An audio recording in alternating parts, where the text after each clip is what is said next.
always, unless overtaking. And then also here someone else is saying, I'm driving in town completely minding my own business, then a madman and I need to pay up Murphy. Oh God, what is that? Anyway, then we move on to just look at what someone else here, Steve Musau, he's saying, indeed, the CS should just open bars and give guidelines on how to operate. Otherwise, all bars are still in business. Kwanza sisi ni in Wangige, we are drinking in the bush to avoid. This is not right, guys. You should stop doing what you're doing.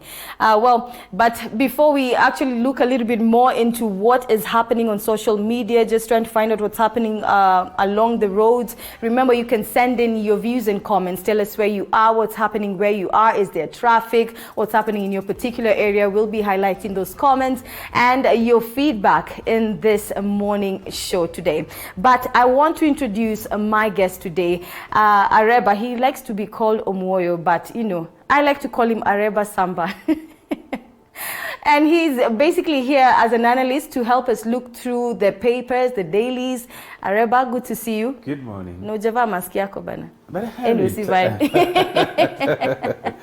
And then I'll just ask you, I think, Areba, just looking at what is happening today, looking at the dailies, looking at what's new, especially on the Daily Nation, we're looking at the fact that on the front page, there's what we're saying, why the virus hotspots are face total lockdown. What do you think about this, Areba? The lockdown is something everyone is actually advocating for. People are not observing the containment measures, as we already know. I think it's quite unfortunate that there are some people who are saying give us lockdown as if people can be able to survive. And the people who are asking for lockdown are just the few middle class who are on Twitter and Facebook and thinking that they have made it in life. I mean, the best we could do for this country is to observe the regulations that have already been set by the MOH. Mm-hmm. And remember yesterday and some few back and some days back, the CS for health and even the president himself, they've come out and saying, why can't we just observe the simple regulations that have been set out? And I've always said that the sooner we observe these regulations, the sooner we get out. But then we are pushing the government to the wall. But remember that this is something that, the way this virus is, it's not like some kind of food you can avoid. This is something that you don't know where you are going to get it. And yesterday I saw people in a bar and with a lot of reckless abandon. And these are the people who are saying give us lockdown because you have 2 kgs of rice somewhere in the house, you have some bundles and you have some 4,000 shillings maybe in your mobile money, and you think you are going to survive. So we really need to be considerate. We need to think about the people who depend on daily wages to survive before we can think about these measures. Remember that most of the people who are flouting these regulations are maybe the middle class or the lower middle class people. And why is that, by the way? Because we think we are comfortable. We think that we can be able to make it. We think that by the fact that you are able to go to a supermarket and fill your trolley with 4,000 worth of shopping, then you think that if the country is locked down, you're able to survive a couple of days. And it's really my plea that can we just observe the simple regulations by government? And this story on the front page of the People Daily, just basically saying in just 4 days, the country has registered 124 confirmed cases, with 45 new cases being announced in a single day. Now, basically what the government is saying is to arrest this rampant spread, they have to introduce stricter measures. Do we really have to make the government to introduce this, Areba? Because I don't understand why the culture of Kenyans is that of, it's okay, it's a big thing, but we are not really quite taking it seriously. Why this attitude? We've talked about it yesterday, the day before yesterday, and it seems like people are just not getting the message. You're dealing with a very unique class of people who, when you hear a fire somewhere outside, instead of staying in the house, you just go out and to see the fire. When you hear maybe there is an accident, you want to run and be the first eyewitness. So that is the kind of crop of people that we're dealing, who are Kenyans. I mean, you've been told that if you don't have to leave the house, don't leave the house. Some days back, I was with some government officials and we did a drive to the areas where there is a roadblock. And some people are driving there and they're being asked, where are you going? Then somebody says, ni matembezi tu. And you just look at them and wonder, what is wrong with you? You have been told to stay at home and you have just driven out with your girlfriend, with your children, with your husband, and you're just saying, ni malaps tu tunapiga. And that is why I'm asking, what is wrong with us? Why can't we just observe the simple regulations? And I don't know what's wrong with us. I honestly don't know what is wrong. I mean, these are the same Kenyans. If there is a deadline for something, we all sit pretty until the last minute. That is when we rush to jam whatever filings or whatever we need to do for the deadlines. So really, it's a culture that is with us. Look at what's happening in Mombasa. People have been told, don't go to the mosques, don't eat communally. People are still eating communally. I also ask you, what is wrong with us? Well, on that note, Kenyans, we need to expect stricter measures. Looking at page 2, still on the Daily Nation, we're seeing here, expect shorter August holiday. That's the Cabinet Secretary talking, the Education Cabinet Secretary telling learners. Well, August holidays will be shortened by 2 weeks. School days are basically, they just have, there will be, according to this story, longer hours and second term mid-break reduced by 4 days, and measures the ministry hopes will mitigate the effects of COVID-19 on education. Seems like the impact is really huge here, especially on education, Areba. Of course, that is what we expected. It was not going to be easy. And unfortunately for the education sector, we seem to be having a disparity in terms of the haves and the have-nots.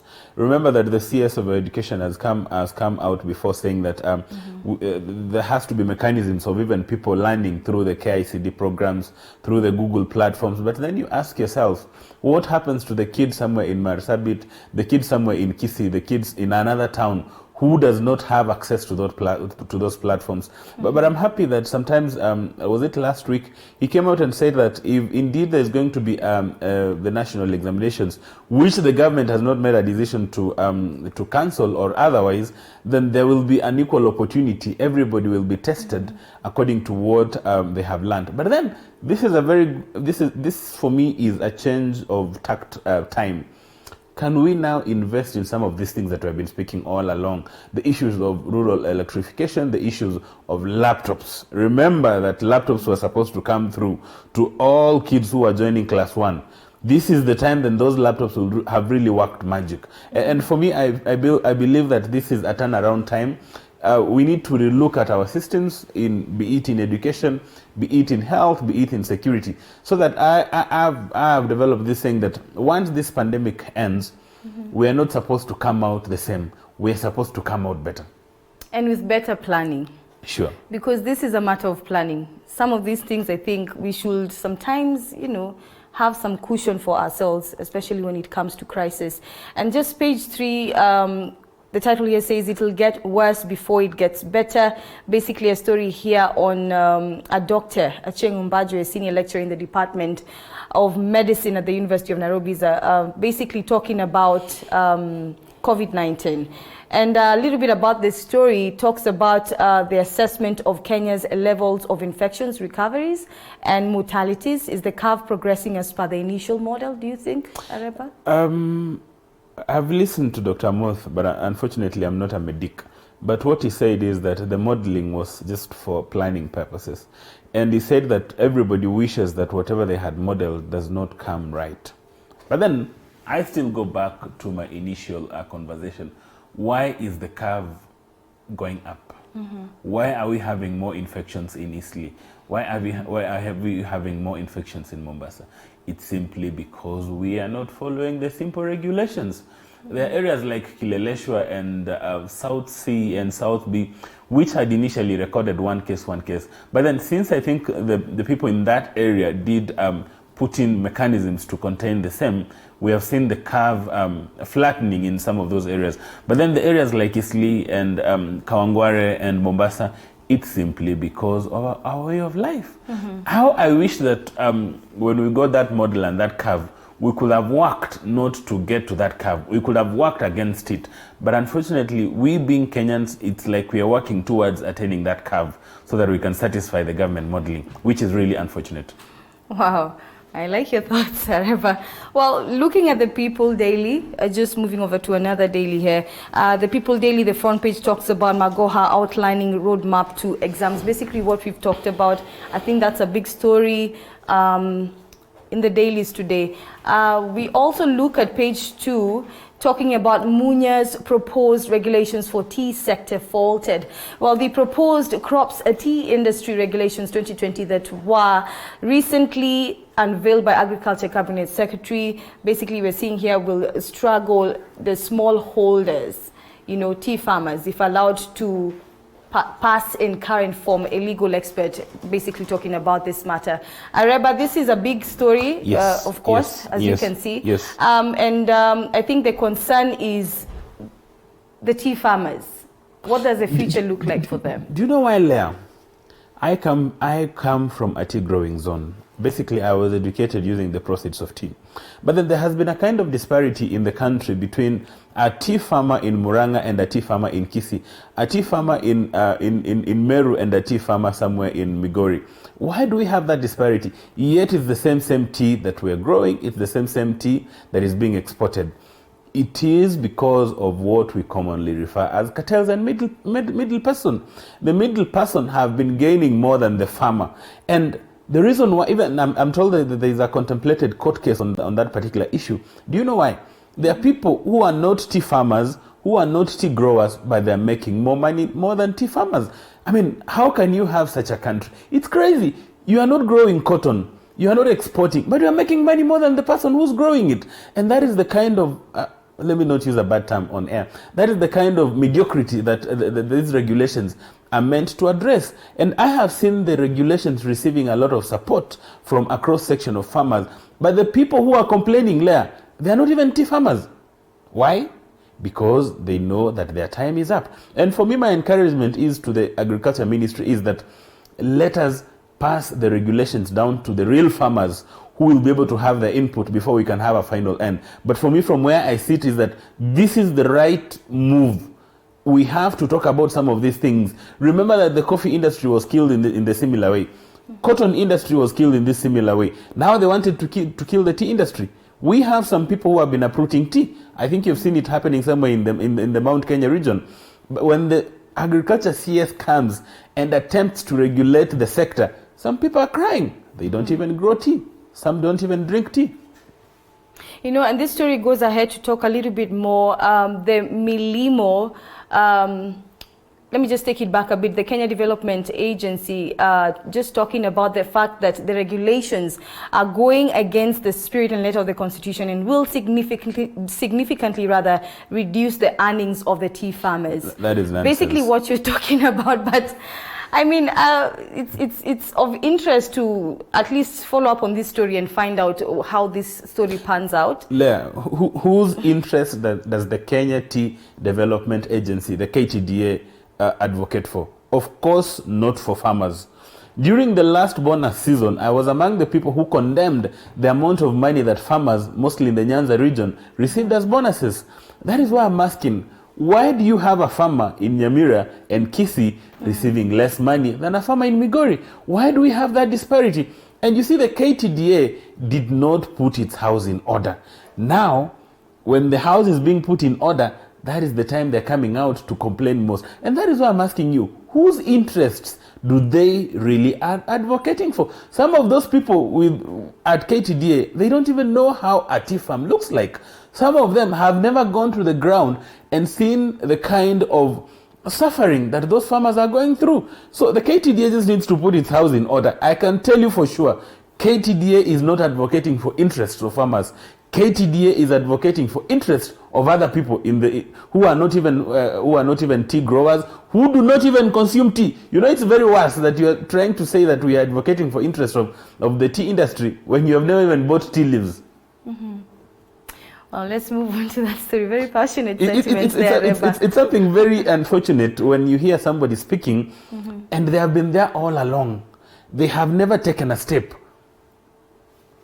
This kind of trying to kill the tea industry cannot really be able to function. We do not need to allow some of this mediocrity within. And I encourage the CS Agriculture, go forward. Just engage with the farmers and get the best regulations out. All right. Another story here in page 4. Actually, let's just move on to page 5. Sonko terms fraud claims intimidation over his NMS stance. Well, the Nairobi governor, Mike Sonko, here basically yesterday defended himself over claims of a possible fraud in the purchase of a multi-million shilling building belonging to the Kenya Railway Staff Retirement Benefit Scheme. Areba, your comments about this story, because I know it's been a trend in the media. This is a story we've been reporting on, and basically I think it's a big story for the day. All this can be traced back to the elections of 2017 in Nairobi County and the Jubilee nominations, which pitted the likes of Sonko and the likes of Jim Nambaru. But down the line, I don't want to talk about what happened in history. Down the line, Nairobi has developed a political problem. And since, even from the signing of the deed of transfer from the national government, from the county government to the national government, which of course is governed under, I think, Article 189 of the Constitution, and the Inter-County Government Act and other enabling provisions, then Sonko comes out and says, probably I didn't know what I signed, I was pushed to sign. But then for me, my argument has been that Nairobi County has a political problem. You cannot force the law to solve a political problem.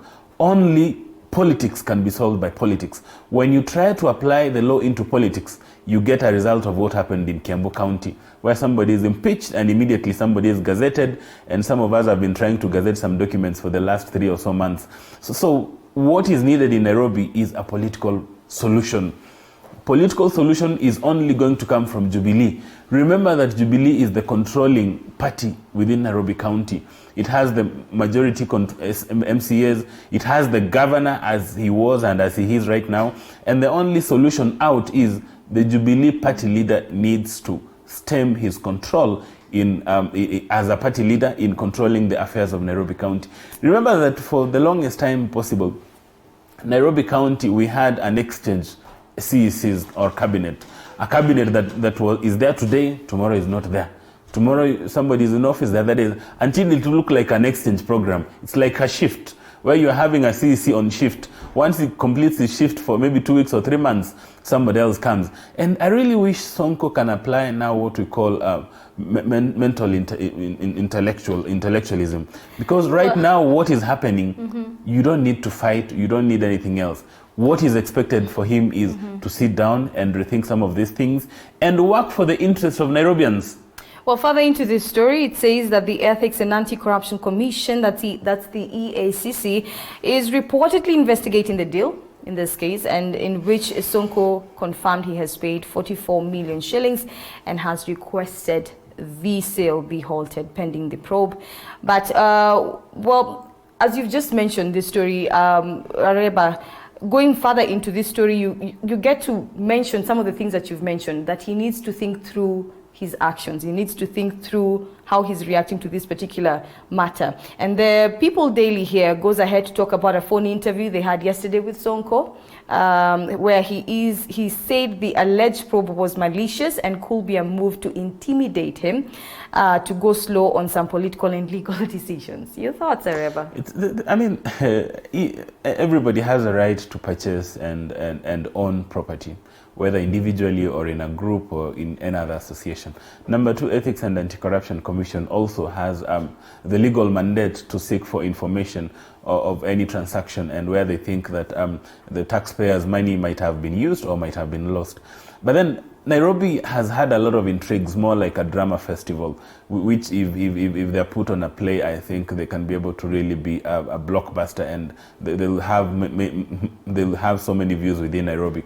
But then for me, what I always ask, where is the interest of a basic Nairobian who's currently being reined to work? Where is the interest of the person who was in traffic the whole of last evening? Where is the interest of the person who is not able to get water? Where is the interest of the person who wakes up and goes to Mama Lucy Hospital and probably there is no medication, or goes to another hospital and he's not able to be treated well? For the longest time, we have made political contests be political twisting of the elite. We always forget that in the matrix there, we have the local Mwananchi who need services. And for me, taking you back, where the rain started beating is that Sonko did not perform the way he was expected to perform by the people who entrusted him with the position of the governor. The moment he did not perform that way, that is where the rain started beating. If Sonko would have worked or would have appeared to work just like other governors who not necessarily are not doing anything, but they just appear to be doing something, all this would not be happening. But since he just became out ballistic and making some moves which might not be considered brilliant, that is now where we are as Nairobi County. And finally, looking at page 8, health workers' concern over hygiene, PPE issues. Basically, this story talking about a majority of health workers say they are worried about their safety according to a new survey findings that suggest a high level of unpreparedness and in responding to the COVID-19 outbreak. This has been a trending story, of course, Areba. Healthcare workers talking about allowances, talking about protective gear. A matter of concern it is. These issues did not come yesterday, did not come last year. This is an issue that has been there with us for the longest time possible. Remember that we have, the healthcare workers have all along called for the strengthening of the health system.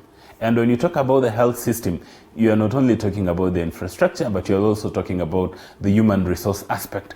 And for the longest time, we have always treated them with a lot of contempt. Remember, sometimes back we had Oluga, who is now, I think, the chief officer in Nairobi County, being thrown with some of the officials of the KMPDU being thrown into jail for contempt because of still agitating for the strengthening of the health system. This is not, remember, this is not something which is new. This is an issue that has been there with us for all the time. Remember that when you're talking about a stronger health system, you're not talking about a building that has been only built in 21 days. You are not talking about very nice paintings in a hospital. The human resource aspect is very key. And for me, I think this is a valid concern which needs to be addressed once and for all. This is an issue that has been there for almost 6 months. That has almost been there for almost 6 years. Since devolution started, we have not had a uniformity in terms of management of the human resource in the healthcare. Sometimes you have nurses in one county striking, health doctors in one county striking, clinical officers in one county striking. So there has been that kind of disparity. And for me, I feel that this is now the opportune moment for the PS, Susan Mochache, for the CS, Mutahi Kagwe, and even the president to come in and address some of these concerns once and for all. And Areba, as we approach a break right now, I just want us to look at something that was trending yesterday on social media where someone says Nairobi area police, and I think this is a story, we had the CS for Health talking about it, Mutahi Kagwe, he talked about where Nairobi police raided Harry's Tavern, that's in Umoja Estate, and arrested patrons who were allegedly eating 1 sausage and 2 beers. So basically what's happening, guys are going buying 2 sausages, but you get your drink. When you're done drinking over there, you move to the next bar, buy 2 sausages, or maybe buy an orange like the CS talked about. It's really funny to see what Kenyans do. On a lighter note, it seems the problem is sausage and beer. What about pork and beer? Well, Araba, let's just take a short break. That has been the newspaper review, just looking at the dailies and what's happening, what's highlighted on the front pages, different dailies. This is the segment where we get to tell you what's trending, in the dailies. Morning Cafe does take a short break, but when we return, we look at the news making headlines in the country, regionally and internationally. So stay tuned. Don't go too far.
Welcome back. This is the Morning Cafe. Let's take a look at some of the stories making headlines regionally, locally, and of course internationally. Now, we are far from normal. The Cabinet Secretary for Health, Mutahi Kagwe, said yesterday while announcing the highest number of COVID-19 cases recorded in the country in 24 hours. While Kenya's number of COVID-19 cases has now surpassed the 500 mark after 45 new cases were recorded, majority of them in Eastleigh, Nairobi. While Joash Onsare tells us more. Some 45 people have turned positive. This, of course, is the highest number recorded in 24 hours ever since the first case on the 12th of March. Out of this number, 29 are from Nairobi. 11 are from Mombasa, while 5 are from Wajir. 45. This is the highest number of COVID-19 cases that Kenya has recorded in a single day since the onset of the disease in Kenya nearly 2 months ago. The pronouncement brings the total number of COVID-19 cases in Kenya to 535. The spotlight is now on Eastleigh and Old Town Mombasa, where the bulk of these cases are concentrated. The first one is Eastleigh. The 29 cases that you have heard which are from Nairobi are all from Eastleigh. That means that as we speak, there are 63 cases within the Eastleigh area alone. Even with a spike of COVID-19 cases, Kenyans are still unperturbed, and the Health CS warns that defiant Kenyans will face the full wrath of the law. I just said earlier that this intervention was supposed to secure some form of livelihood for some people, even as we observe the measures that we have taken. And it is true that it has been abused. It is a fact of life that people have been going to pubs or to Italy's. They order one sausage with 2 beers. They eat that one sausage. Anakula hiyo sausage moja na bia mbili. Anatoka hapo, anaingia hoteli ingine. Huko anakula bia mbili ingine na sausage ingine moja. Anaingia ingine, anauliza chungwa. Sasa ni dessert. The numbers announced on Monday trashed the hope that many Kenyans had to reopen business, with Mutahi urging Kenyans not to resume their pre-COVID-19 routines. In a sigh of relief, no health worker has tested positive for COVID-19 in the last 2 weeks, and the government says it is devising new measures to stop the spread of the virus in the areas listed as hotspots. And somehow, somewhere along the line, we seem to have come to the conclusion as a society that things have gone back to normal. Today's figures show things are far, far from normal. Things are very challenging. The coronavirus pandemic continues to ravage the world, with over 3.5 million cases worldwide, over 1 million recoveries, and the death toll standing at 252,000. Tracy Mokami, TV47, Nairobi. Really interesting there to see what Kenyans are doing. Well, the disobedience of Kenyans in following government directive has led to an increase in the number of new COVID-19 cases daily. From imported positive cases to local transmissions, it seems the residents in areas listed as hotspots are blind to the consequences, or they just don't care. Joash Onsare reports.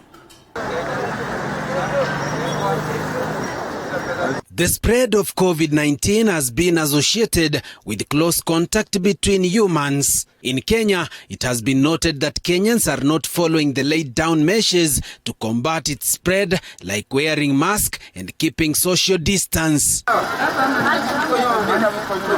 In Kangemi Market in Nairobi and in different matatu terminal, the situation is dire. No mask, no social distance, and hand sanitizers are by the way and the norm.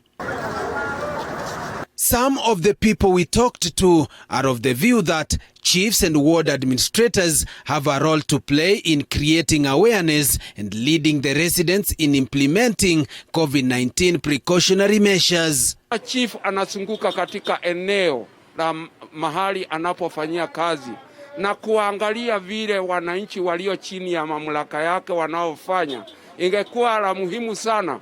Lakini kama wananchi hawataona wale wanaowasimamia wakisunguka kufanya hili na lile, wataona haya mambo kama ni mambo yasiyo na hatari. On the other hand, there are those who are cautious in following to the latter measures put in place by the government that are aimed at flattening the curve. Lazima customer kiingia akwe na mask, customer kiingia lazima sanitize kwanza, alafu naingia hapa panguze na akae kidogo, lakini si wengi, lazima keep distance kwanza. Nasema wajaribu kuoga mikono sana na sanitize na kuweka mask.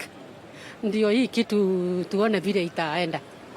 Wasitembee pale na pale, wakae tu nyumbani mahali wako na wanawe mikono kila wakati, wavae mask wanapotoka nje ili tuepuke na hii hatari ya magonjwa. In Kenya, being a country immersed in Christianity, some people believe through dedication to religion, the coronavirus pandemic will be defeated. Kenya ni watu ambao wanapendwa na Mungu. Na kama raiti wangejua vile upendo wa Mungu wanapendwa, wageukie Mungu, waachane na maovu na chukizo na wanyenyekee kwa Mungu, ili hii academic iweze kutuondokea. Hakuna mambo mengine. Joash Onsare, TV47 Nairobi. Well, as the country's total number of confirmed COVID-19 positive cases rise past the 500 mark, Wajir County has registered 5 more positive cases, bringing the total number in the country to 7. In the past 24 hours, the country had tested 9 samples at the Regional Referral Laboratory, and only 4 samples turned out negative. Isadin Haji reports. As the country's total number of confirmed COVID-19 positive cases rise past 500 mark, Wajir County has registered 5 more positive cases, bringing the total number in the county to 7.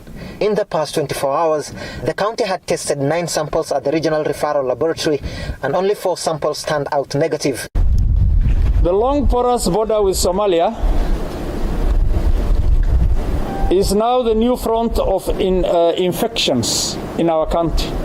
Panic has gripped Wajir County after 5 more cases of the highly contagious coronavirus were reported in the county border Somalia. The porous nature of the border and public defiance are not making the situation any better. So far, 30 people are in different quarantine centers in Wajir, with most of them being pastoralis picked up along the Kenyan border with Somalia. Our efforts bore fruits, and we intercepted more individuals sneaking back into our country and the contacts of the earlier ones. The greatest worry for the county now is the long border with Somalia, as the 7 positive cases are as a result of cross-border migrations. Wajir town is just over 100 kilometers away from the border of Somalia, hence making it difficult for the county to deal with pastoral movements between the two countries. Pastoralists from northeastern region often travel to Mogadishu for livestock trade, and this is another major challenge since Somalia is equally ravaged by COVID-19. But our security agencies will be vigilant along the borderline and ensure that interceptions and roadblocks are placed in strategic areas. But what is more critical ni wananchi kuvolunteer information. Hiyo tu. Wajir's neighboring county to the north, Mandera, is now under lockdown following confirmation of 8 positive cases of COVID-19. With Wajir County's COVID-19 cases now standing at 8, similar measures or worse could be taken in order to slow the spread of the virus. If in the next couple of days the situation continues as it is now, then there is a likelihood of us being put under the same lockdown. Even as the spread of the virus in the county is blamed at pastoralists crossing to the neighboring country of Somalia, the bigger question is how many more livestock traders could have found their way in without getting noticed and probably carrying the virus. Isadin Haji, TV47, Wajir County. Thank you for that report, Isidin. Due to the fear of possible rapid spread of coronavirus in densely populated areas, the government announced key measures for distribution of relief food and other necessities, as well as encouraging the residents to observe social distancing guidelines as a way of ensuring safety. Our reporter Calvin Chitwa explores how the regulations and entire exercise are faring on. Even after the government barred politicians from directly distributing relief food and personal protective equipment to densely populated areas without focusing on individual needy cases or handing them to administrators at grassroots level for the distribution to be done in an organized manner, the trend still continues in many parts. Already, the national government, through county commissioners, directed chiefs through the Nyumba Kumi initiative to identify persons eligible for relief food. During the celebration to mark World Press Freedom Day on Sunday, journalists in Uasin Gishu, in collaboration with the Langas Estate Chief's Office, donated foodstuffs to less fortunate in the area. Kutembelea baadhi ya familia ambazo tumegundua katika mitaa duni wanaathirika. Baadhi ya kina mama wameachwa na waume zao, na pia kuna wale ambao wanaishi na ulemavu. Familia nyingi kwa sasa, wanaume ama wale mabwana, wameweza labda kutekeleza majukumu yao na kuachia kina mama. Among the beneficiaries of this noble gesture by the scribes was Saumu Chelagat, a mother of 3 who had been abandoned by her husband because of the difficult economic times occasioned by the COVID-19 pandemic.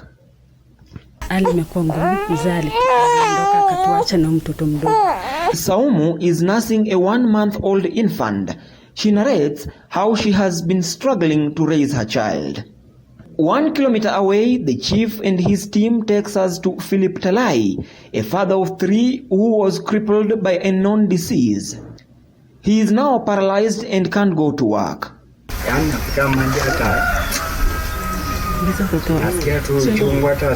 Sema ni ugonjwa unaitwa rheumatoid arthritis.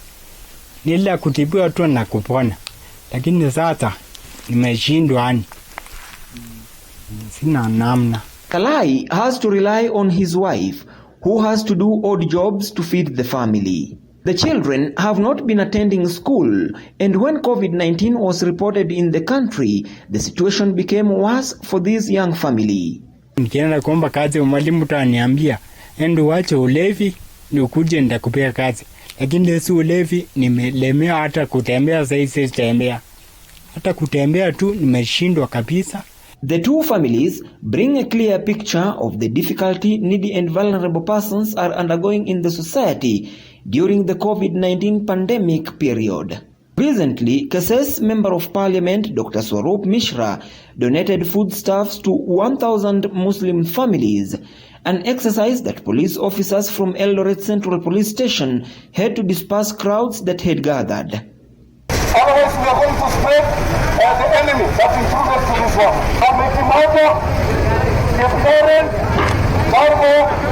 Then a food will reach you there, no problem. He made the foodstuffs donation at Huda Muslim School and Jamia Mosque in Eldoret town. So please don't politicize this brotherhood. And although his gesture was a noble one, it fell short of the set COVID-19 containment measures. Beneficiaries were gathered in a crowd contrary to social distancing rule. And to prevent the danger of infections, police dispersed the crowd. 2 weeks ago, Dr. Swarup Mishra narrowly escaped arrest as the government suspended his plans to distribute relief food to more than 12,000 vulnerable people in his constituency. The Uasin Gishu County Commissioner Abdulrazak Jaldesa and Governor Jackson Mandago said close contacts during the exercise had violated the government's ban on crowds and could spread coronavirus. Calvin Chitwa, TV47, Uasin Gishu County.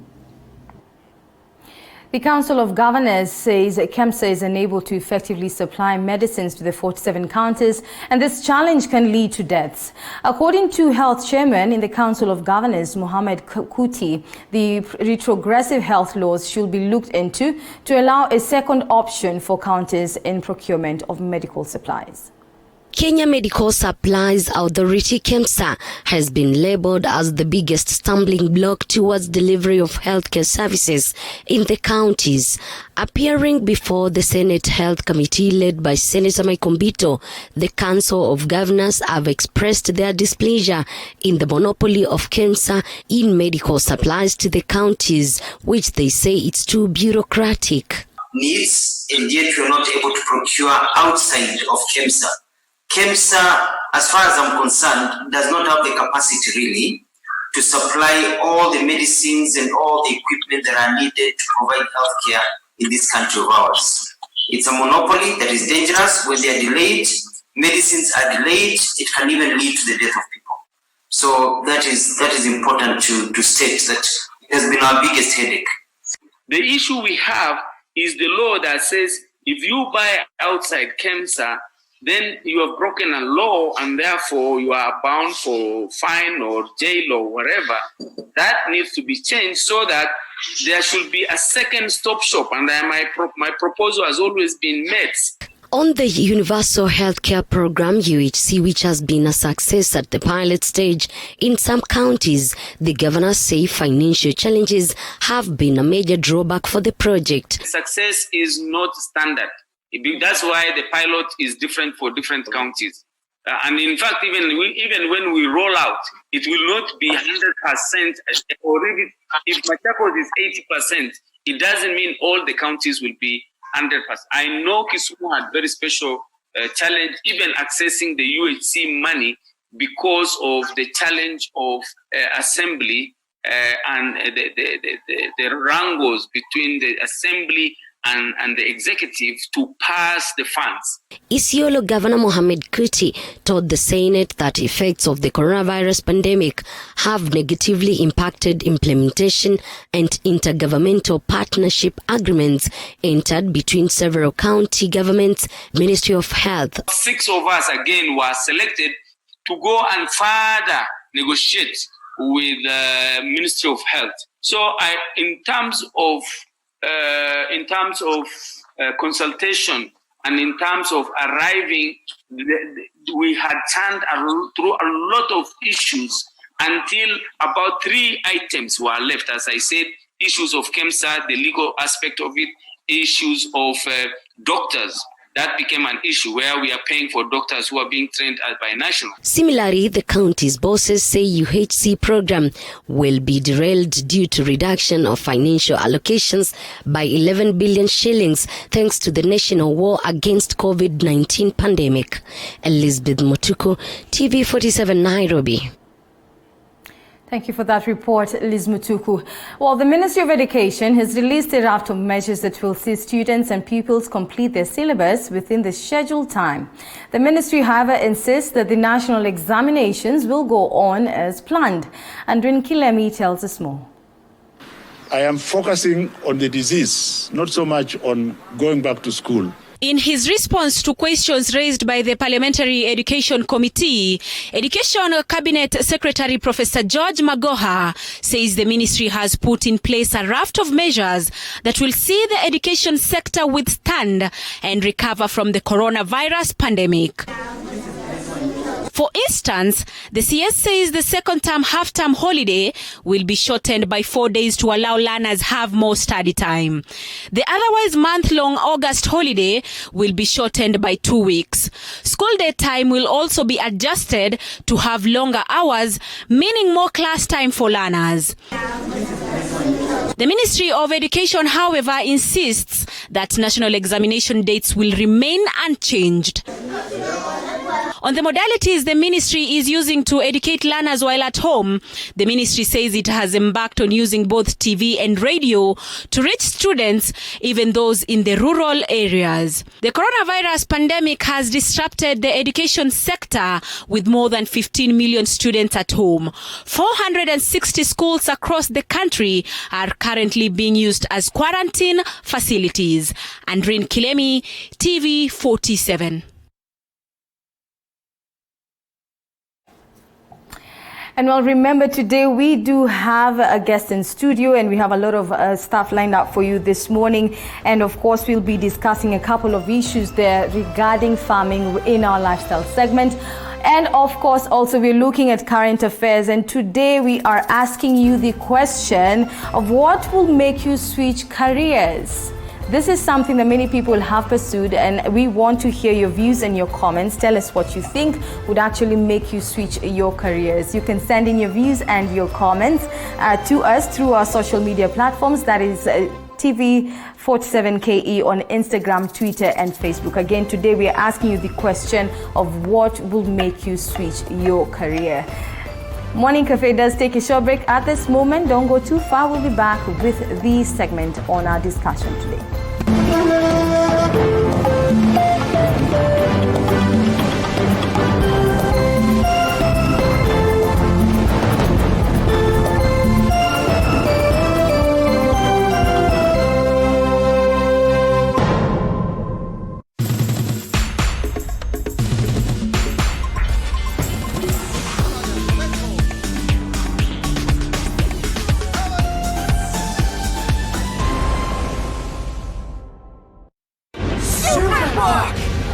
This May on TV47, we are giving you more reason to stay at home. You are the chosen one. Because I am your mother. Oh, that's pretty cool.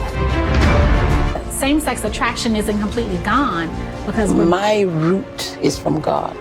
Oh, Pete. You'll see some kind of like a smokish thing. Hey man, don't forget about the monkeys.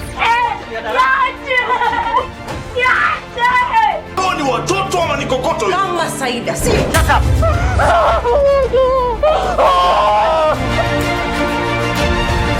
Where are we? Right here on TV47, the home of untold stories.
The coronavirus has negatively affected the business environment not only in Kenya but also globally.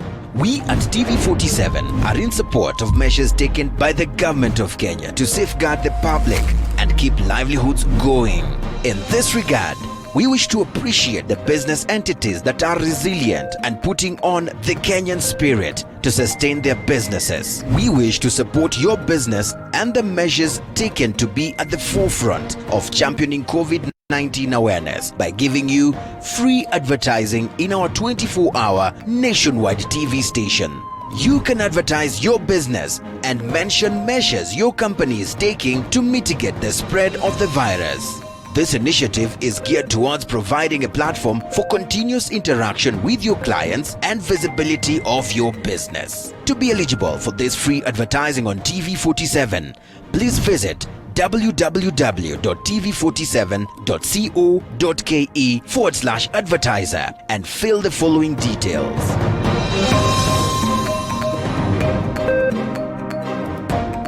For more inquiries, please email ads@tv47.co.ke or simply call us on 0748 205 604.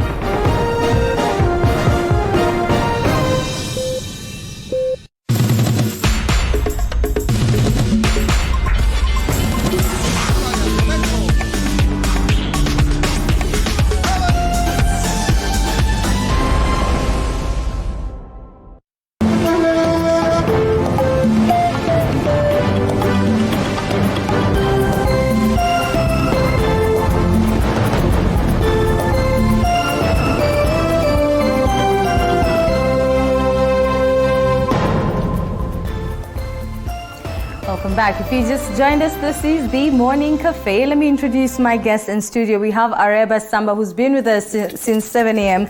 He is a political commentator. And of course, we have the ever beautiful Joy Mdivo, who is an advocate. Joy, how are you doing? I am blessed and thankful.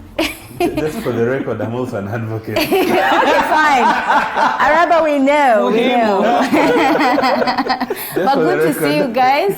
I guess both of you know each other already anyway. Yes, we do. You know, we have always been talking about Luya unity, which has been very elusive. And even now on the show, still there's a lot of social distance.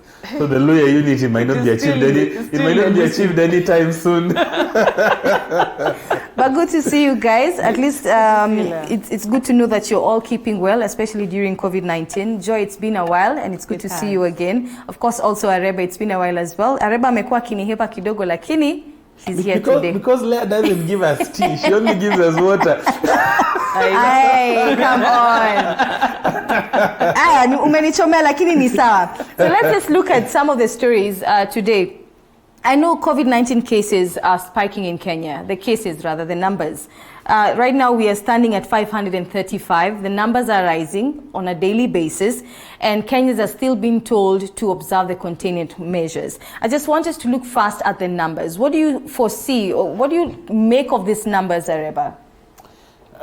Looking at our behavior as Kenyans, who we say that we are Kenyans and Kenya is our business, then we're not likely to see a drop in these numbers as they are. Remember that some of these issues, it's like we are trying to push it. It's like we are trying to, you see, in Western, when you have a bull and you're there, you try to push it and see what it will do. And it seems like as Kenyans, that is what we are trying. I know there are people who don't have an option, they have to go out of the house. But then when you're in a bar at 2 p.m. and you don't even have a mask, is it that your survival entirely dependent on that alcohol? I mean, what are you trying to show? And that is why I was saying in the first segment that there's some kind of behaviors which cannot be tolerated. There are people who are still eating communally, and yet the government has said, and even the WHO regulations that try to keep some distance. So we have to really distinguish about how we are trying to push it so far and calling for a lockdown because we think that we can be able to survive for some time. Let's also be mindful of those people. If they don't get out of the house, they might not be able to survive. But again, remember that some of those areas which where we say that people who don't have means live, we have seen that they're trying to contain the spread of the virus. Now, where we are having the spread areas like Eastleigh And because people are coming out for business, not for survival, they're coming out for business and for leisure and eating in Asinia, in Mombasa, also some pockets. But areas like Kibera and Kawangware, they're trying in a way to suppress it. So whereas there are people who genuinely depend to go out to feed, there are people who are trying to push this thing too far, like the people who were arrested yesterday. As you say that, Areba, listening to the CS for Health yesterday, he categorically said things are not getting any better. I don't know how Kenyans are taking this message. Basically, that's coming from the government, that things are not getting any better. Joy, when you look at the measures we have right now, do you think they are sufficient? Sufficient is a very difficult word, because when you're looking at something like this, hindsight usually is going to be 20/20. So you might do something now that looks sufficient, then in the next few weeks looks like it was completely inadequate, or in the next few weeks looks like it was overkill. So right now government is between a rock and a hard place. But there's one thing that I think I must underscore, that this is something new to everybody in the world. It's something novel. And when something is novel, then that demands that there must be a constant review and a constant study of what is going on. What we have seen in our country so far, and I want to laud the government. This is not a criticism per se. Yes. They have done plenty to keep us safe so far. And actually, our numbers would have been worse had they not acted as decisively as they had. Problem is, Ministry of Health has become a one-trick pony. Stay indoors, stay indoors, stay indoors, stay indoors. What that has done, it's created a communication noise. People don't listen to Mutahi Kagwe anymore, like, what information is he bringing us? They're listening to him like, he's come back with the numbers again. And what that has done, the communication noise has made people now tune him out, such that we are not getting the message because the communication is not coming the way it should be. Why is that so? It's because you're not learning with the curve. You're not telling us, with what we've learned in Kenya, this is what we know with the virus. And based with what we know is happening in Kenya right now, this is what we'll do different. No, we've adopted this copycat, this cookie cutter mentality of, you know what, this is a message, wash your hands, social distance, stay indoors. People have had that. What else are we bringing on? Then the science of it. We know viruses have a lifespan. They don't last forever. We've had 14-day cycles. So if we completed 3, we are now in our fourth 14-day cycle. Now, why we were doing lockdowns in 14 days or 21 days was to give the virus in the community enough time to sort of burn itself out. Now, with having done the initial, and initially people took this really seriously. The first 2 weeks when we completely locked down, what changed? What was different? We weren't given any information regarding it. Those days we used to test 400 people, 500 people. Now we are testing 1,000. So if the numbers double and we are testing double the people we used to test, for me, it shows that the trend is not like there's a spike in new infections. There's just improved testing. So as far as I'm concerned, one of the things that government has also failed to do, we have failed to chew and walk, to chew gum and walk at the same time. So we've gotten to a place where we're looking at COVID and we're forgetting that the other things that matter to people. I was listening to the radio on our way here, and there's somebody who called into one of the local stations and said, look, if I stay hungry in my house, I'll be dead in 7 days. If I catch corona, I have at least 14 days before I expire. So you know what? Let me roll my dice with corona. Kenyans have gotten to a place where they're choosing between dying of corona or dying of hunger. We had the governors from Western saying, you know what, declare floods a national disaster. The government has to chew gum and walk at the same time. That means it's not just COVID that's an urgent need right now. The message has to be alive to the other factors that Kenyans are grappling with. So have they done enough? So they have done enough for COVID, but are they doing enough holistically? No. Therein lies the problem. Can we, indeed, can we say that perhaps then the preparedness of the government will always be in question? Because we're talking about floods now, we're talking about a strike by health workers that's impending. We're talking about also COVID-19 right now. What's going on? There's an issue Joy said, which I really want to stress on. The communication has been like a copycat. It's like, in the last 24 hours, we tested so and so. And out of the numbers, we got this and this. We are not getting information that in the last 1 week, on what we tested. These are the mechanisms we put in. These are the projections we are expecting. You know, there is that technical aspect. That technical aspect, I feel that it's lacking. And the moment the speech becomes like a copy paste, you just have a pen and paper, like a pen and pencil, like a pencil and paper, like a young kid. You're just feeling in the last 24 hours we tested, you just insert. And out of the numbers we tested, we had this. That is why people have now turned off. And I've seen just a message, somebody saying that let's make a decision to either to open up or do other things. Because whereas we think that we are closed down, people are back to normal. People are not staying at home. People can't, I mean, what are they eating on? When it comes to government preparedness, I remember we've been with panels with Joy and we have always said that just like war, let us always be prepared for any eventuality. You don't have to wait when the eventuality happens. That is when you're trying now to prepare. You know, whereas the virus is new to everybody in the world and everybody's trying to contain, we have to now talk about our healthcare system. Remember, as I said earlier, is that a healthcare system is not just the infrastructure. Where does the human resource aspect of it come in? So that at the end of the day, if it's the healthcare system, we have the entire system ready for any eventuality. If we are talking about floods, where is the National Disaster Management Team? Where is it? Or it's waiting to go and do pressers and say, we lost this number of people, we are getting food from this and this. So this kind of preparedness, it's something, and we allocate a lot of money to the National Disaster Team. How prepared does it become? Or when it comes to now disaster is knocking on your doorstep, that is when you think it's now an emergency. Like for the issue of corona, the reason why you've seen governors coming up is because they know if one of them gets this thing, you're not going to be flown to Mumbai or Wuhan. So the thought has come that, hey, we need to develop our own system because at the end of the day, this is where we have to go to. But then you ask yourself in the matrix, where are you? Where is the ordinary Kenyan? Do people think about the ordinary Kenyan and where they are in this equation? The moment we start having that conversation about the importance of life of a Kenyan who does not have internet, of a Kenyan who is not able to access TV in Migori, of a Kenyan somewhere in Bombolulu who does not even know that 4G or 5G exists, and we are ready to save their life anytime, that is when we know that as a country we will be ready for any eventuality. All right, let's just move on to another story here. A plane carrying aid supplies shot down in Somalia. You guys have heard of that story, right? Yes. Yes. I think the question to begin would be humanitarian aid and deliveries in Somalia. What happens in this case? Because it looks like there's some bit of risk and danger right now. There's been a bit of a back and forth on this issue because initially they said it was shot down, then it was Ethiopians who controlled that airspace, so they shot it down. But then we saw President Farmajo making haste to speak to our commander-in-chief because he realized if this escalates, it's a matter of actually, this could be war between Kenya and Somalia potentially.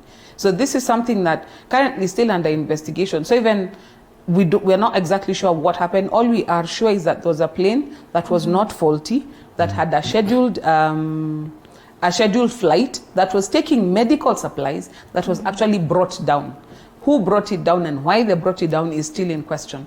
The thing that we need to remember here is, in times of crisis like this, such people are the ones who are very critical in keeping people alive. That's why even when you have a lockdown, you let in food, you let in medicine. We've seen the flights have been cancelled from coming into Kenya, but the ones bringing in medical supplies come in. So an act like this has very serious ramifications on the people of Somalia, because now if there are no Kenyan pilots or no Kenyan chartered flights that are willing to get into Somalia, if there's an eventuality that they need some medicine or vaccines or even these masks, things that they need to fight this corona, and none is going through, then they're in trouble. But at the same time, let's be alive to the fact that with Somalia, the last few years have been a bit frosty with the dispute with the boundary, with Al-Shabaab incursions here. We don't have a very good relationship with our neighbor right now.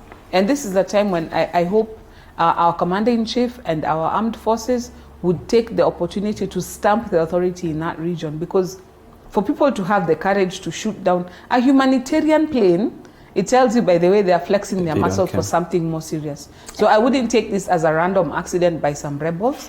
This is something that I am sure the Kenya government is going to respond appropriately when the time comes. And with President Farmajo being as nervous, I'm sure they are also waiting for the retaliation from Kenya. There must be some response. It cannot go unreplied to. I know it is believed that the Al-Shabaab have presence in that particular area. Perhaps the suspicion would be that the shooting down of the aircraft is being linked to the Al-Shabaab. We do not yet know. We are yet to see how this story will pan out. But I just want to hear from you, Areba. What do you feel about now? You know, because this is an aircraft that was taking care of humanitarian services, especially during this pandemic. What does it mean for aid in the people in Somalia? I'm not a military expert, but I've watched a lot of documentaries when it comes to shipping of aid in war-torn areas. And you realize that even terrorists themselves, they consider aid as sacred. If you look in Afghanistan, if you look in the north, you realize that even at times the rebels and the militants themselves actually support the transportation of aid from one region to another, because they know that if then they cut off that link, their own people might be able to be in danger and they might be able to die. So from a lot of series I've watched and a lot of reading I've done, is that even the rebels themselves support the aid distribution and humanitarian action. So this does not look, as Joy said, does not look just like a normal accident. And whoever did that, I mean, he had that malice that, I mean, this is an aid, this is humanitarian intervention, and I don't care. And it really stinks bad that they can do anything after shooting down an airplane that was carrying food or supplies.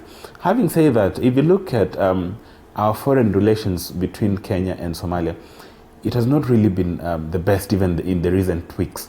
You remember some parliamentarians from the North region flew to Somalia and they came back and we all had this back and forth on what they went to do and such. But at the end of the day is that what does our commander-in-chief have in terms of protecting our people, either in Kenya or in Somalia? Remember that if we lock down Wilson Airport, Somalia might not be able to survive because they depend a lot on Wilson Airport. We have so many scheduled flights and unscheduled flights. And even some of those Somali leaders, just like other neighboring countries, most of them live in Kenya. They operate from Nairobi. So we really need a decisive action to be able to stamp our authority and also to show that, hey, you cannot just bring down our plane and just survive. So we really need decisive action, but it's an act of cowardness. It's an act that needs to be condemned all through. Remember that we support a lot when it comes to Somalia. Most of the Somali planes operate from Wilson. Their supplies operate from Nairobi. Remember, there is no direct, most of the time there are no direct flights to Somalia. They have to depend on Kenya for rerouting. So they really need, whoever did that needs to rethink, and hopefully investigations are going to unmask that. But our commander-in-chief needs to stamp his authority in this particular case. Cost of ugali set to go up. We know that the Agriculture Minister, Peter Munya, told the Senate Agriculture Committee that all maize under the strategic grain reserves has been contaminated by aflatoxin. Not good news for the country, Joy. But now this is a panel of lawyers. That is very painful news to us. When you tell us ugali is no more. Ukitaka kuwa mluya utumalize na njaa. Hata si corona tumalize na njaa. So for many Kenyans, ugali is a staple meal, not just because it is the simplest meal, it's also a meal of choice. Yeah. And so when you find a situation where the strategic grain reserve is completely zero, there have been rumors for a long time that actually there's no grain. So to hear that it is contaminated brings several things to mind. Either there was no grain to begin with, or indeed what is there has been contaminated. That means either when it was being purchased, the moisture levels were above what was supposed to be, or the silos where they are preserving the maize is not in optimal condition to be able to preserve it as it should be for human consumption. Or we are being prepped for importation of more maize, but in this COVID environment, I don't even see where we're importing from, because most people right now are in a form of lockdown or other and are trying to preserve what they have for themselves. This is coming on the backdrop of the floods. That means there's maize that had been planted that has been washed away in the floods. I was talking to my people from Bukura, where my father comes from, and for the first time we are having floods in an area that has not seen floods for years because now the rivers, the Lake Victoria is backing up into the rivers, and the rivers in the villages are actually overflowing. So you're so far from Lake Victoria, but it's affecting you where you are. So this calls for a rethink of strategy. One of the things that I cry about my beloved country is that on paper we've got excellent policy. Yes. We don't translate it necessarily into action. So Kenyans do their bit. They actually farm. They produce a lot. But from farm to fork, so much is lost. Post-harvest handling is something that we have never gotten right. The cartels get in the way, buy this stuff for cheap from the farmer. The farmer doesn't make enough. Before long, the farmers are discouraged. They switch to something else. We have farmers who are farming in Uganda, and they're farming tomatoes, and they're farming passion fruits. They abandoned farming maize in Kenya. So the conversation is not just this maize is contaminated. The conversation is our food security. Why are we not food secure? And yet we've got excellent arable land. We have got willing and hardworking Kenyans who are able to produce these things. Why are we discouraging our farmers? Maybe in this post-COVID era, one of the things that we must do is we must look inward, because right now our traditional partners are grappling with the disease themselves. There's nobody who's going to be sending us aid, or even if they send us aid, it will be a promise. If it converts to actual money, I don't know. And will they be sending you money to feed people? We have to come to a place where we have a more robust discussion about how we become food secure as a nation. And over and above that, right now we are blessed with too much rain, some would argue. But if in the next few months we start talking about droughts, it will be the same conversation we're having with this aflatoxin. Are we planning ahead, and are we planning enough? Because we have to come to a place where if the Mwananchi, like what we're seeing now, if the Mwananchi feels the pressure of not being able to feed their family, then the government finds themselves in a situation where they have to bring in urgent mitigating measures, which are more expensive than if we had done what we needed to do in the first place. Joy, well, Dr. Noah Wekesa had actually talked about the country facing a crippling food shortage. This is just barely a month ago. And just looking at that story before that was covered in the media, there was no response to this concern. Areba, now we're looking at maize, the cost of ugali going up. What are we seeing with the government? Because I know Joy has touched on, her question was there maize in the first place? So is there something we do not know, Areba? Let me give you a scenario. Anytime I go to my shags and come back with avocados and maybe warus and other things that we bring from shags and Mkombero, where I put it, I always check on it after a day or two, because that is my strategic grain reserve. I will never want it to go wrong. If you go and come with some fish from somewhere, you are not going to come and check it after 3 months and then you're shocked, oh, my fish has gone raw. So individually, we try and check on our strategic grain reserves. We always want to ensure that whatever we have bought for rainy days, which often come after a day or two, is safe. Even if you bought some ice cream, you will want to check whether is it frozen or how is it. If you have some soda and water. But what comes in mind when a government official comes out and says, our maize in the strategic grain reserve is contaminated? Where were you, for crying out loud? What is your work? For me, I find it very unfortunate that we have relegated some of our duties to press conferences. I mean, if indeed you have the interest of Wananchi, you should have come out and said, we have realized that the maize in the strategic grain reserve has been contaminated. And going forward, the people in charge have been sent home, because then what is their work? What exactly is their work? For me, it's just that simple, that most of the time we give people duties who, when they do not perform, we still massage their egos and probably promote them, or we just, there is some kind of attitude with our leadership which I think needs to come to an end. I give you another example, is that for those who have house managers, if you buy your favorite meal and the house manager burns it, you might probably fire her. Then what now related to the Kenyan aspect? You are charged with the responsibility of ensuring that Kenyans do not go hungry. Then you do not perform your responsibility. What are you supposed to do? Just step aside. Going to the technical aspect of it, this looks like we're being prepared for people to ship in maize from other places? That brings me to that question, because I was actually coming there, Reba. You know, just looking at two facts. Last year, the government destroyed over 100,000 bags of maize on aflatoxin contamination claims in its stores. Number two, if Kenya decides to import maize, it will have to turn to Mexico, with the first batch expected in later July. So the question is, could this distraction be deliberate towards paving way for importation? You can't make that assumption entirely, because if indeed it is contaminated with aflatoxin, going ahead and feeding it to Kenyans is worse than importing maize from Mexico. And for me, remember that there was this clip of Marehemu, the KEBS director, who was saying, you know what, in 10 years there'll be an upsurge in cancer. And he himself passed away from cancer.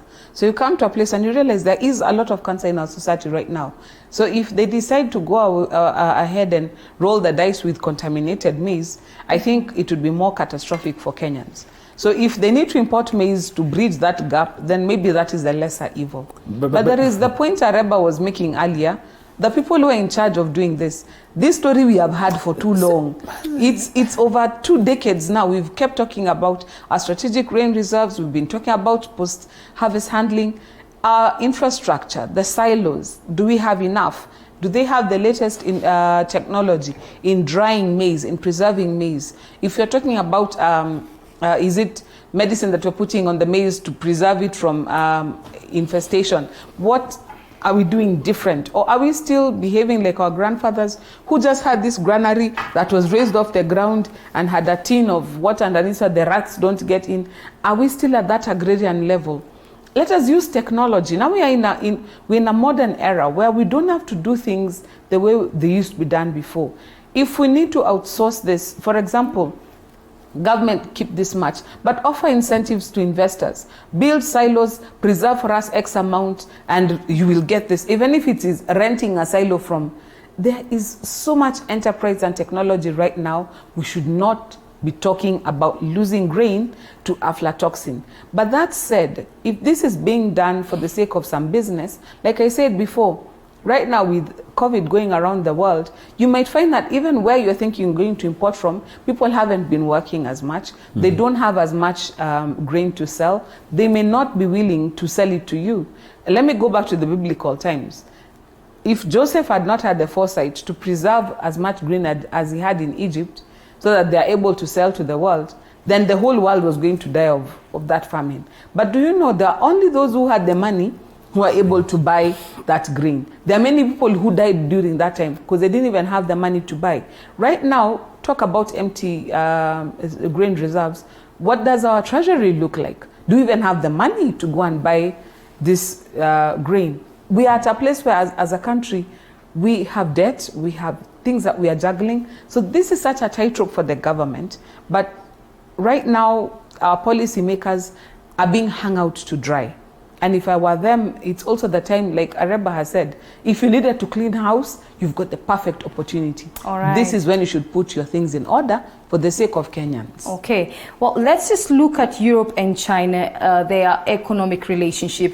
2020 was said to be a crucial year for the European Union and China, improving on their economic relationship. But here we're seeing perhaps some feel that the closer engagement with China comes with risk. Your thoughts, Areba? I think issues of foreign policy between the two regions have been not really, I can call them, they have been interesting.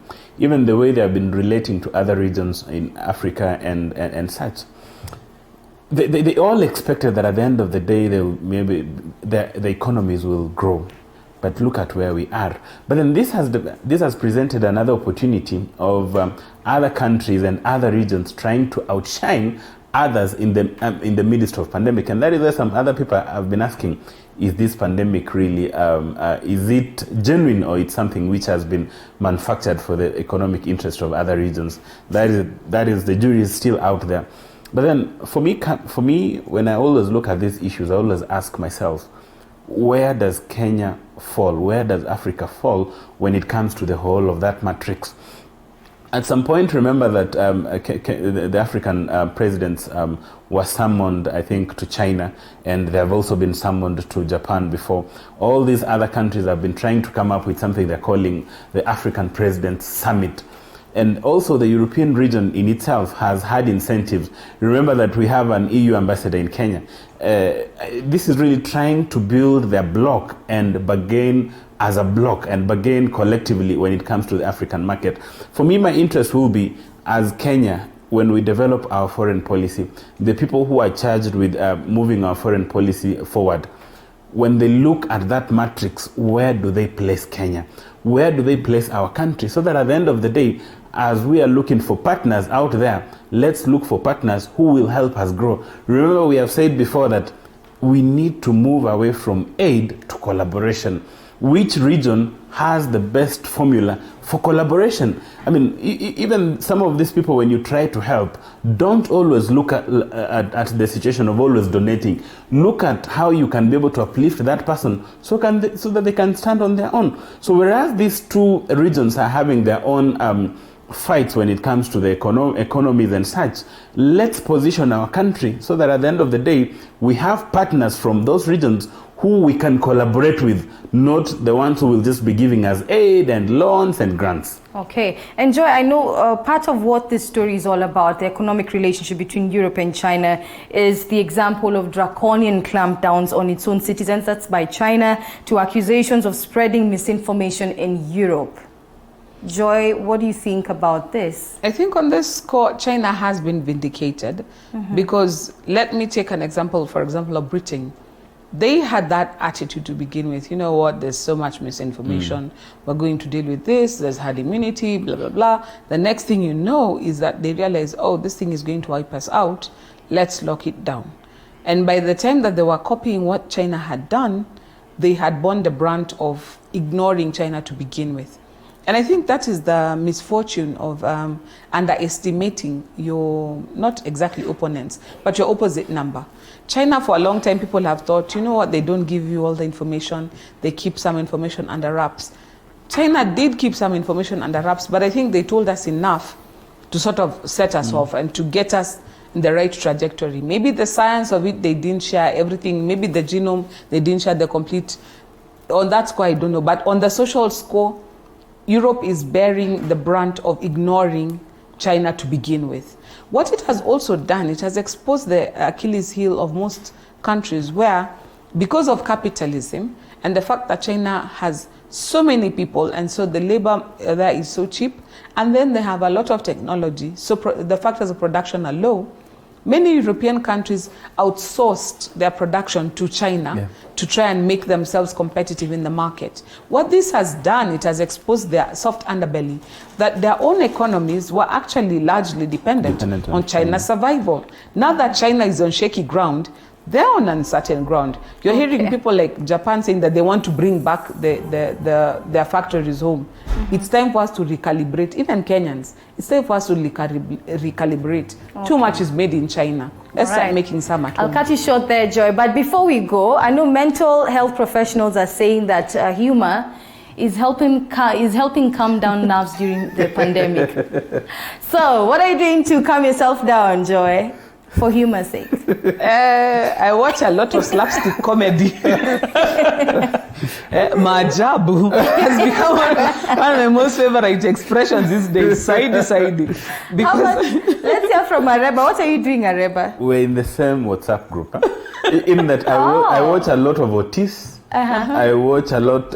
I watch That's a lot Flacco. of Flacco. Yeah, you call him Flacco. Yeah. And, I mean, there's this short Kenyan comedy, which looks like comedy, and it has some thought processes. I know Mama Otis. I know Mama Otis. Now there is a twin to Otis who was unveiled. Was it a day or 2 days ago?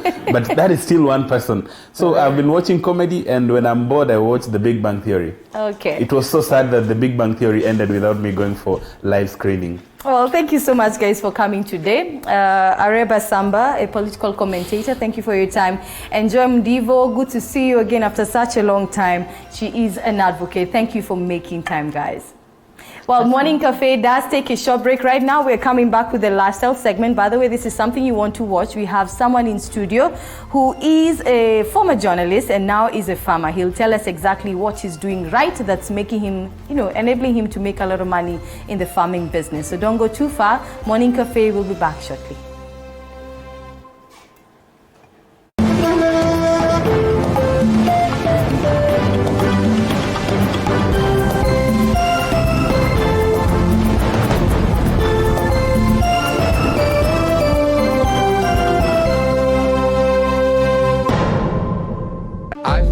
Nothing in life is worthwhile unless you take risks. Nothing. Nelson Mandela said, "There is no passion to be found playing small and settling for a life that's less than the one you're capable of living." Now, I'm sure in your experiences in school and applying to college and picking your major and deciding what you want to do with life, I'm sure people have told you to make sure you have something to fall back on. Make sure you got something to fall back on, honey. But I never understood that concept, having something to fall back on. If I'm going to fall, I don't want to fall back on anything. I want to fall forward. I figure at least this way I'll see what I'm going to hit. Without consistency, you'll never finish. So do what you feel passionate about. Take chances. Don't be afraid to fail. There's an old IQ test was 9 dots, and you had to draw 5 lines with a pencil within these 9 dots without lifting the pencil. The only way to do it was to go outside the box. Don't be afraid to think outside the box. Don't be afraid to fail big, to dream big. But remember, dreams without goals are just dreams. Reggie Jackson struck out 2,600 times in his career, the most in the history of baseball. But you don't hear about the strikeouts. People remember the home runs. Fall forward. Thomas Edison conducted 1,000 failed experiments. Did you know that? I didn't know that. Because the 1,001st was the light bulb. Fall forward. Every failed experiment is one step closer to success. You've got to take risks, and I'm sure you've probably heard that before, but I want to talk to you about why that's so important. You will fail at some point in your life. Accept it. You will lose. You will embarrass yourself. You will suck at something. There's no doubt about it. And I know that's probably not a traditional message for a graduation ceremony, but hey, I'm telling you, embrace it, because it's inevitable.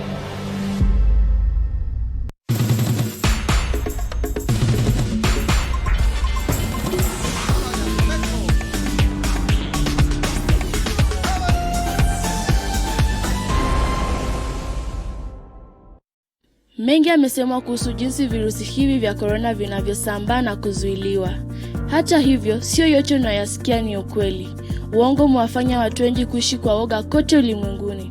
Nimekutana na watoto wengi wakisema kuwa mbu, yani mosquito, husaidia kusambaza virusi hivi.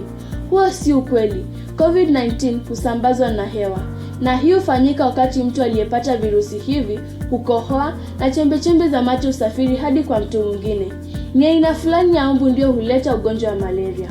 Ni ukweli kwamba ukipata chanjo ya pneumonia itakuzuia kupata virusi hivi? La hasha. Hivi virusi ni vipya.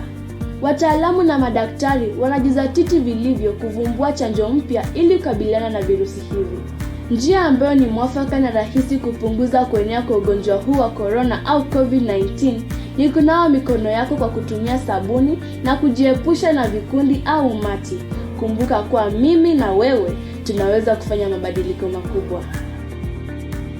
The coronavirus is spreading rapidly across the world, and currently there is no cure or vaccine against it. It spreads through tiny droplets when infected people speak, cough, or sneeze. These droplets can land on surfaces to be picked up by hands.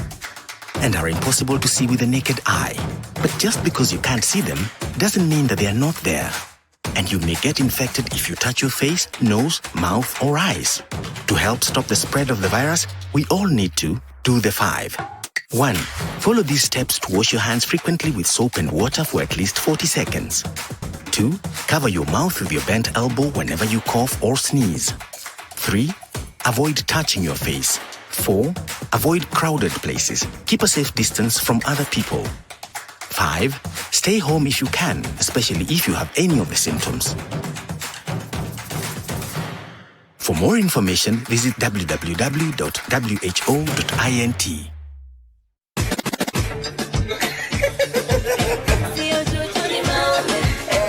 Bomba la Sanaa, kipindi chenye burudani ya aina yake kila siku ya Jumamosi. Ukinipenda sana nijipe, nataka moyo kangu nijipe, nijipe ni kiboko, sijamuona kama yeye. Mahali utapata nafasi ya kuwajua na kuwafahamu wasanii wapendao. Na bila kusahau kitengo ambacho sisi wakanga wasanii kwa maswali, yani kikangoni. Kama unaona hizo nyimbo na Harmonize zinatokea mnakuwa studio, vitu vina vibe. So sijawahi kuwa na tatizo la kusema sitaki kuimba na Diamond, wala sina tatizo la kusema sitaki kukaa kwenye bench moja na Diamond. I don't have a problem with that. Yeah. Na pia tunatembea katika vyuo vikuu kujumuika na kuburudika na wanafunzi.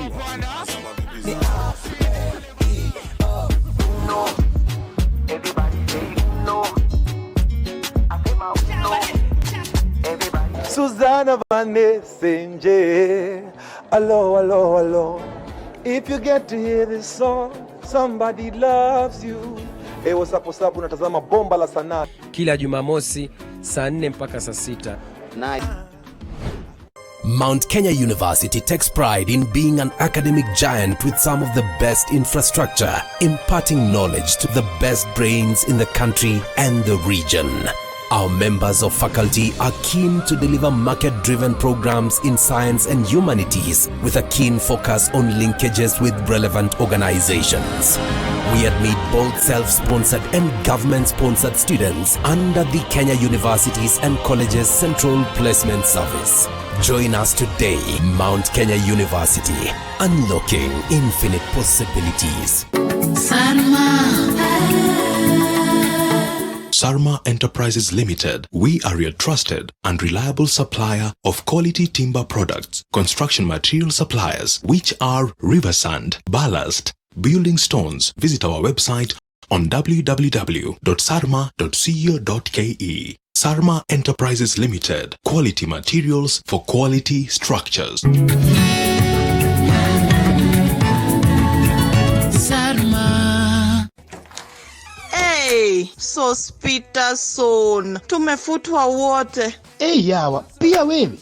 Tumeachiliwa. Si pia wewe unaweza anzisha biashara yako. Na hii economy venye iko tough sana. But not too tough for Mwananchi Credit. Tutafanya aje? Si niko na 5 good cars. We can get a quick logbook loan approved within 6 hours. Nataka kuanzisha salon na spa. Hii haitatosa. Si tuko na title deed spare. We can still get more money using them. Get a quick approval within 6 hours using your logbook or title deed. Do not get stuck. Call Mwananchi Credit today. Si nilikuambia. You are a big smart joke. Mwananchi Credit. Investor in people.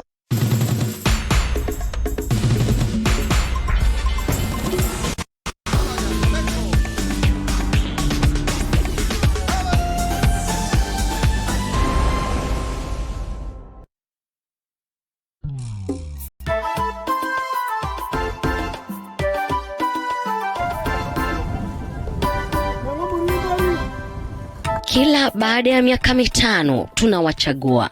Kwa kazi zao za ofisini tunawafahamu. Lakini je, unajua maisha yao zaidi ya ofisi? Na naomba Mungu kwamba ndio kabla hajaniokoa nikuwe bishop, anipatie mpaka ile kipawa ile ya kuona ile ya ukweli, si ile vitu ambayo kinang'anga wanafanya hapa ya ukorokora. Milima na mabonde tutavuka, kaunti zote 47 na ikibidi nje ya nchi tutafika, ili mradi kuhakikisha kuwa umewafahamu. Ile ningetaka kusema ni kwamba that vile tumelelewa tukiwa ndani ya biashara. Kwa hivyo biashara ilikuwa ndani yangu. Hii maneno ya kuandikwa ilikuwa tu formality kidogo kidogo upate laini. Wale waliopo na wale waliokuwepo wote kwa mpigo tutawapata. Nitabisha, wakifungua nitaingia, kisha nitakupeleka kwa utaratibu katika safari yao ya maisha. Kumbusha nioe 1992. Nani alikukumbusha? Ni mama alikuwa anatukasia sana, lazima vijana muoe.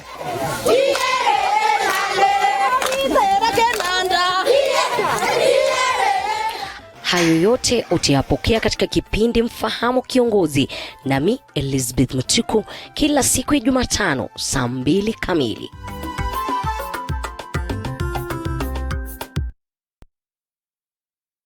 Want to grow your business? You can simply do so on our 24-hour nationwide TV station.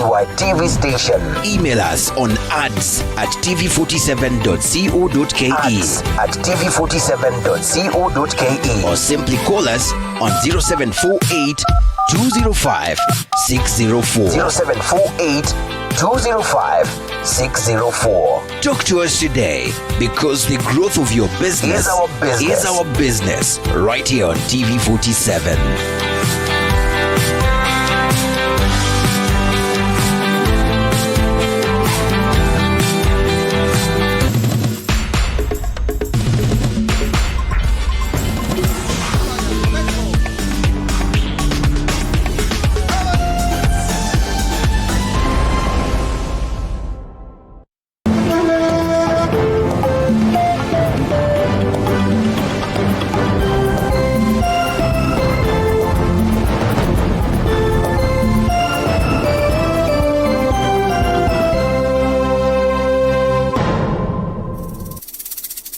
Welcome back. If you just joined us, this is the Morning Cafe with me, Leangari. And in studio in this lifestyle segment today is a gentleman, Caleb Karuga, an agribusiness expert.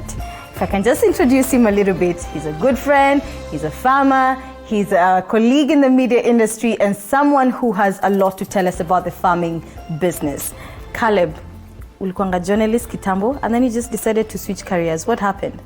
Yes, remember the days when we were colleagues in the same office? But one day I listened to a song, and I got interested in the chorus. It was saying there's gotta be more to life than chasing this empty temporal high. And as a journalist, you bear me witness that we're always chasing a high, to be story number one, to win awards, and just to push out some very good content. Of which you won some. Yes, I won some, and I thank God for that. But that's it. I started asking myself, am I meant to do this? And deep down I knew I have a calling, I have a passion. There's a purpose for which I was brought to this earth to accomplish. So am I accomplishing it in media, or where am I supposed to accomplish it? So, and that time, of course, I was also getting tired. I get tired very easily, or bored very easily, of routine, of same thing. So I thought, okay, let me try farming. And at that time, there was what I would call a neo-agrarian revolution that was taking place. Everybody was talking about farming, and I jumped to the bandwagon. How long ago was this in particular? I started farming in 2010, though I was still employed. I left employment in 2013. So in 2010, I felt, okay, this thing appears to be making business sense, or so I thought. So let's jump ship. At that time, excuse me, not Corona, business was peaking. It was doing very well. And I was doing everything and anything that could be done in agriculture. Because you read, former banker left his well-paying job and got into quail farming. Caleb Ndoyo. It was always former someone. And I thought, I'll be former journalist and or whatever. But I got into it without any prior knowledge. It was just stupid passion. How was the transition though? Because like for some people, you're so used to maybe the banking industry, or you are a journalist, you're used to being in front of the screen, and then suddenly, you just move from that and you just go into farming? My transition, I would say, was a bit easier because I had 3 years of preparing. People thought I quit media and the following morning was in farming. No. I had 3 years of trying out this thing called farming. Is it making business sense? Can I pay my rent for about 6 months? And this is a question I try to tell people. If you're thinking of quitting your job, first thing, ask yourself, do you have issues with authority? Because probably you're crashing with your bosses every day because you don't want to be under anyone's authority. So you hurriedly want to get the hell out of that office. Check out your authority issues, submission issues.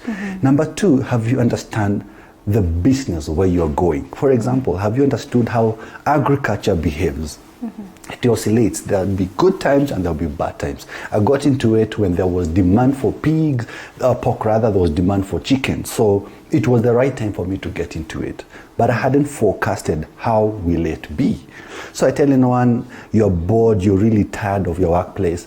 First, don't get out of your employment in a rush. It's not easy out here just because I can wake up whatever time I want to wake up, and that's not the truth. Actually, I wake up earlier than I used to when I was employed. Yes. Because now you're depending on yourself entirely to get that coin. And it's not someone giving you a paycheck at the end of the month. It's tough. But now when you look at the farming industry, how has it been for you? The growth curve?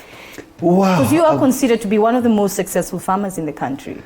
I wouldn't say success is, debatable.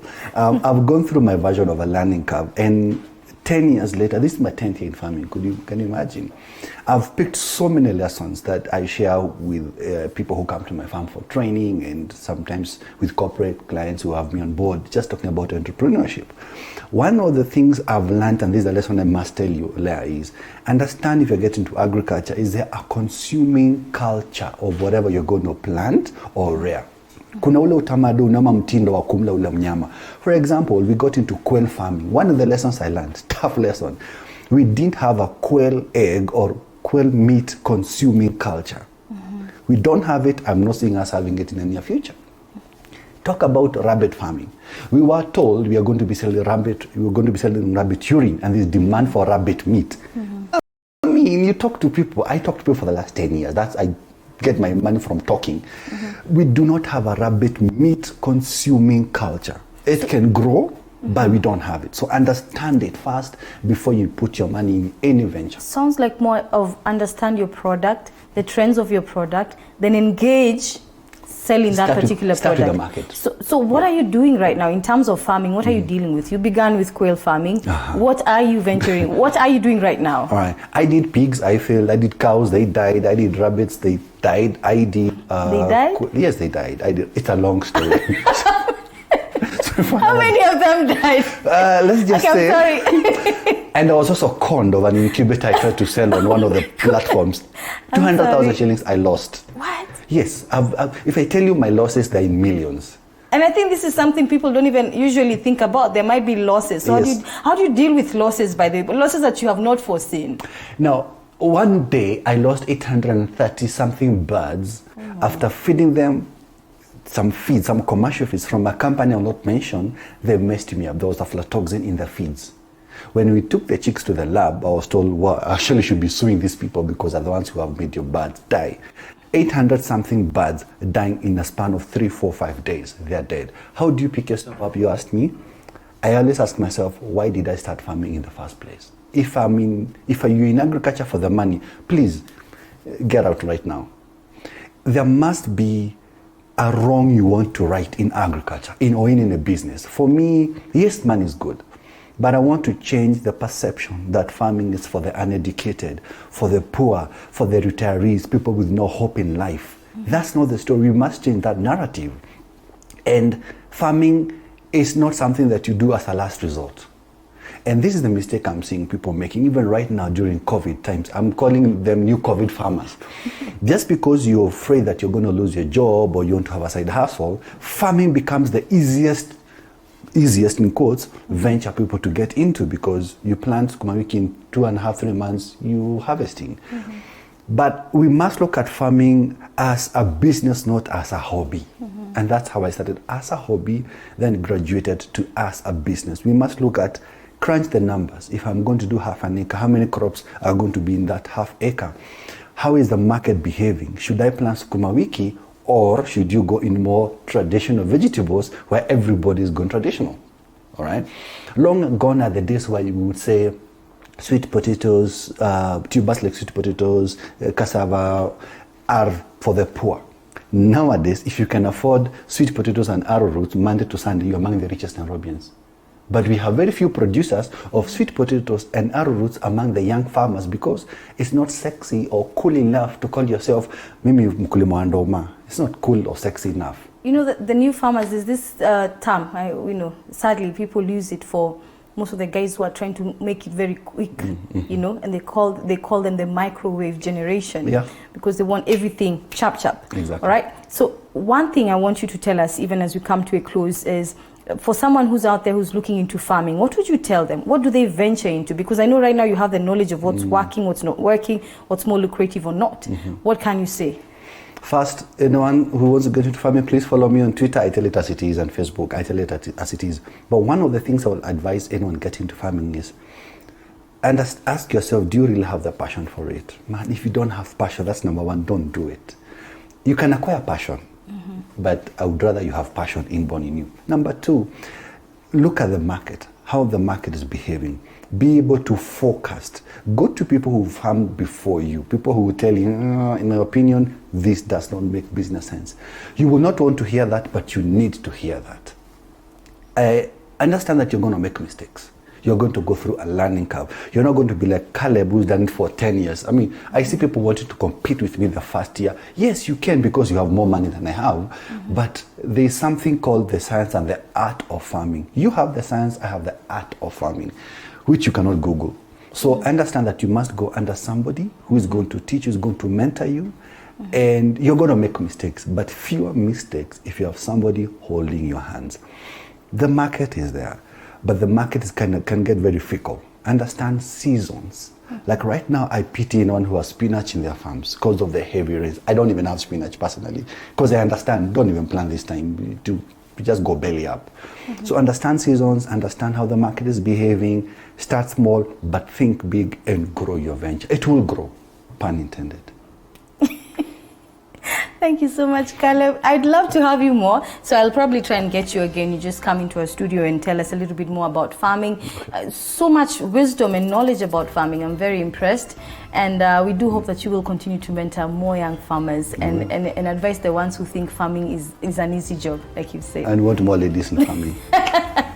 Thank you so much, Caleb. Thank you. Caleb Karuga there, an agribusiness expert, just talking to us a little bit about farming. As you've heard there, it's all about fast learning what you want to do, understanding the seasons, the product, and what is actually more lucrative than the other. This has been the Morning Cafe. Thank you for watching. Indeed, we do appreciate your time and you tuning in. Remember, we are very much welcoming the videos on traffic, just in case you want to tell us what's happening, also where you are. Just send them through. You can use our social media platforms, that is Switch TV, not Switch TV, but TV47KE. I beg your pardon, TV47KE on Instagram, Twitter, and Facebook. Thank you for watching. Until tomorrow, same time, same place, 7 a.m. Morning Cafe. My name is Leangari. Now up next, my director tells me, is Paul Kirubi, we call him Kirubi, but you know what, Kirubi, coming up with some bit of headlines and telling us exactly what's happening in the country. So don't go too far, stay tuned.